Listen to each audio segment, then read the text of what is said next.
You received a call from an inmate at the Department of Corrections. This call will be recorded and monitored. If you wish to block any future calls of this nature, dial 7 now. To accept this call, press 5 now. To decline this call, hang up. Well, hello there, Mr. Wall. Oh yeah, I'm doing fine. The fight goes on. There's a lot of issues out there, and we're just gonna have to take it one step at a time. Yes, I've been seeing few of those things on social media, and we're all baffled. But what? Your mom sent you a picture of you that was taken in the prison, uh-huh, and they blocked it. Okay, so you can't receive pictures of you because it was taken in the prison. But if she sends you a picture that was taken outside the prison, oh my goodness.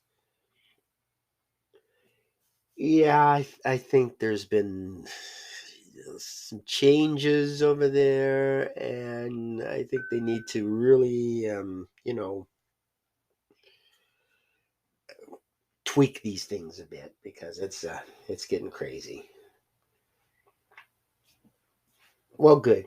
Yeah, I'm glad you're banding together to fight this.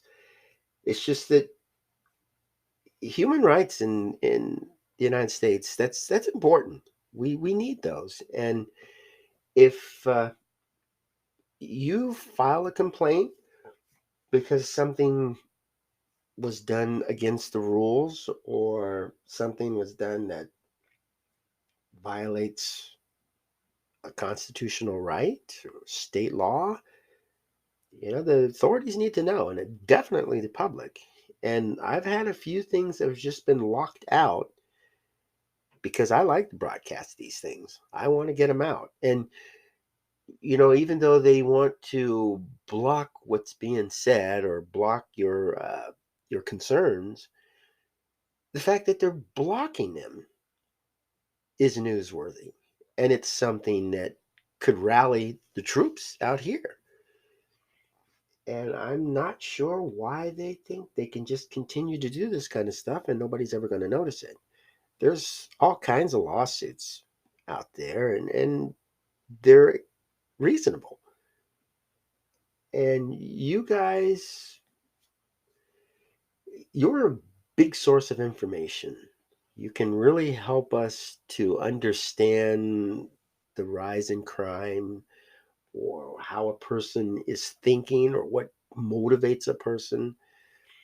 And rather than listen to you and allow this voice to get out, they just want to suppress you because they fear that some of this information getting out is going to hurt them. And this is not let's say, a business that we should all promote. I know there's a few things out there throughout history that, if a person is mistreated by a company, that they'll ask the community to boycott the company and force it to do the right thing. And in this particular case, a boycott isn't really feasible. Although it'd be kind of nice to boycott people not going to prison. It's like, oh, we don't like the prison, so we're not going to commit any crimes and go to prison. Well, yeah, yeah, I know, and that's just it. Crime is going to go on no matter what. So that's one business that just guarantees to succeed, whether we like it to or not. But if we just let people know, especially our legislators, that there's some wrongdoings going on in there, I don't know, maybe. You And have 60 seconds with remaining. cases like this, you just have to keep going. You have to keep pressing it.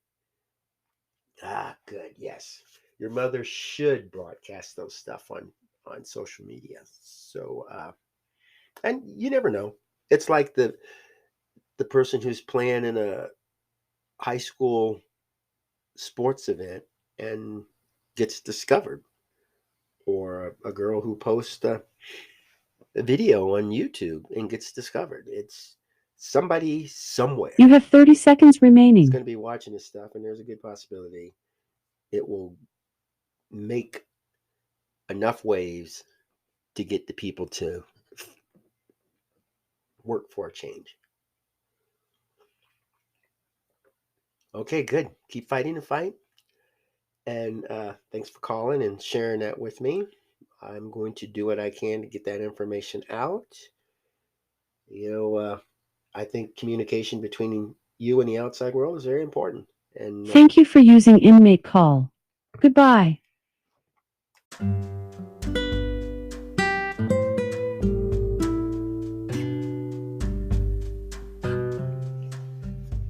well, hello, I'm Joel Wilborn, and welcome to AQS Inmate Call.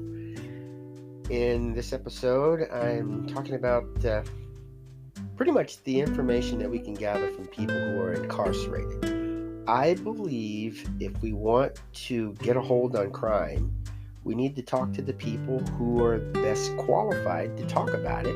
And that's usually law enforcement, the judicial system, counselors, the family, and even the incarcerated person. There's folks out there who read and write books,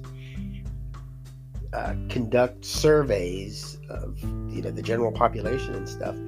And although they can get these hit and misses, it's not as accurate as actually going to a person who is locked up and asking, what happened? Why did you commit this crime? What can we do to prevent anything else from happening?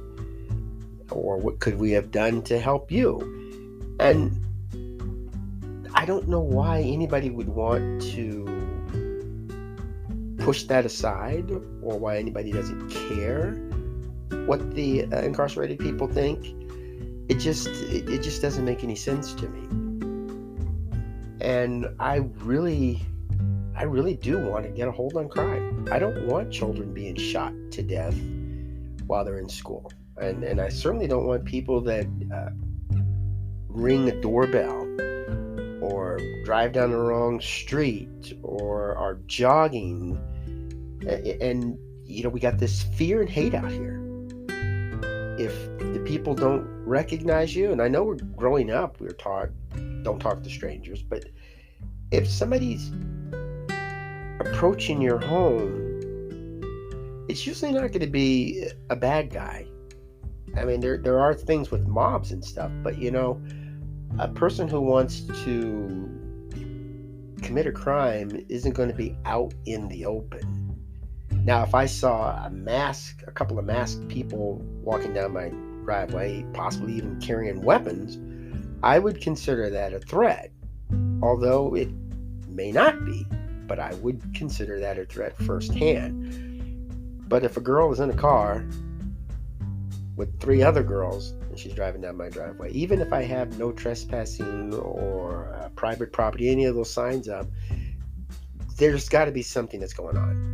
And there's people out there who have medical conditions, and if they're out for a jog and something happens, there's a good possibility they're going to try to get help.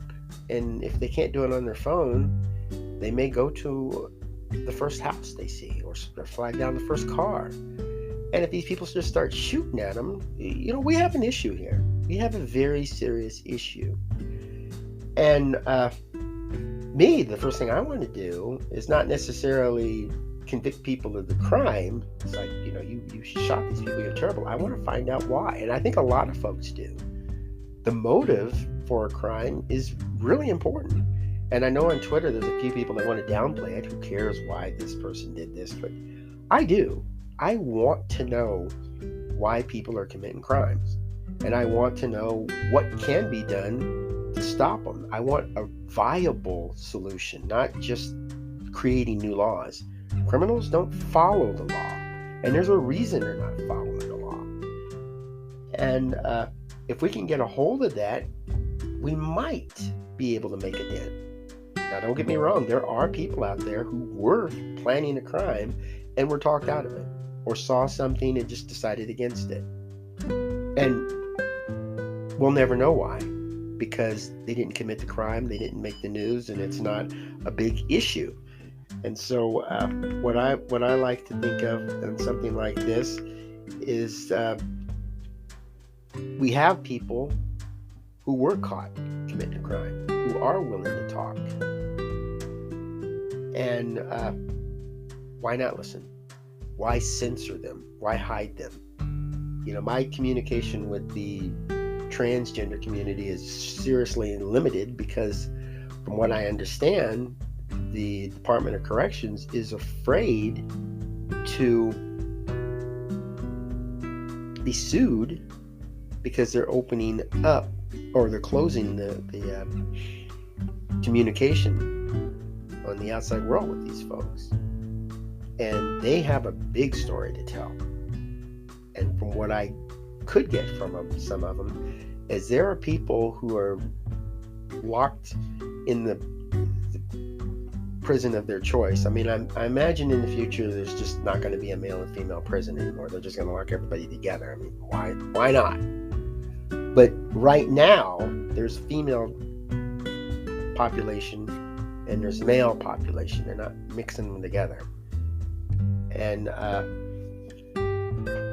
if a person identifies as a woman and goes to the female prison, they're thought of being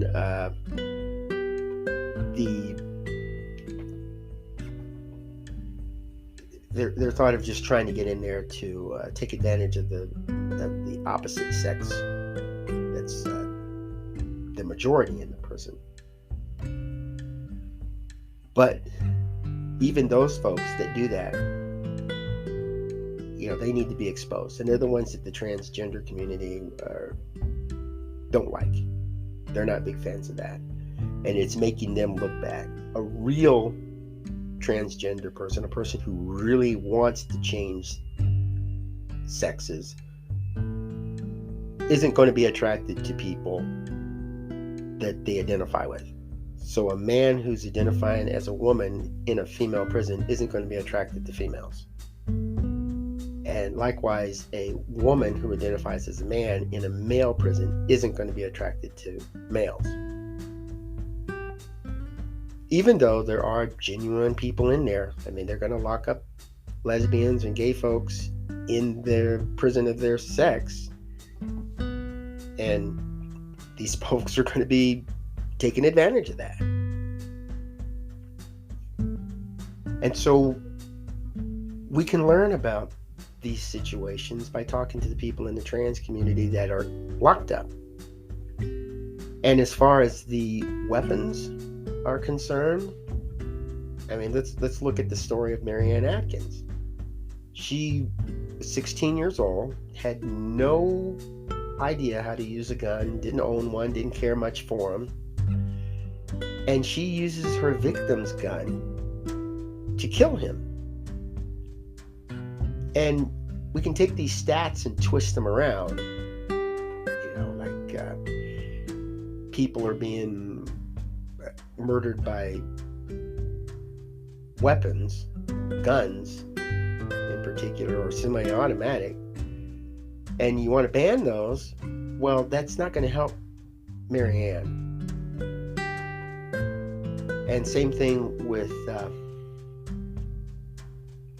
the criminals who want to commit a crime. They're not going to be deterred by law.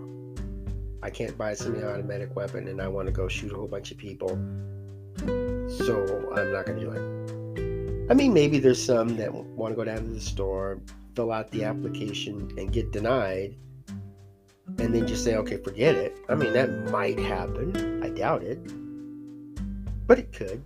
And yes, that's worth it, because we could have saved 6 or 7 lives or even more. But let's be realistic. Murder is against the law. It is illegal all across the world to murder somebody. Yet, here we are talking about it. And so the fact that murder is illegal and you could be put to death in some places, or you could go to prison for the rest of your life, or you can just have your entire world turned upside down and destroyed, that doesn't deter people. They still murder. And when you sit and talk with some of them do have a mental condition that they just can't overcome. And they'll even tell you that.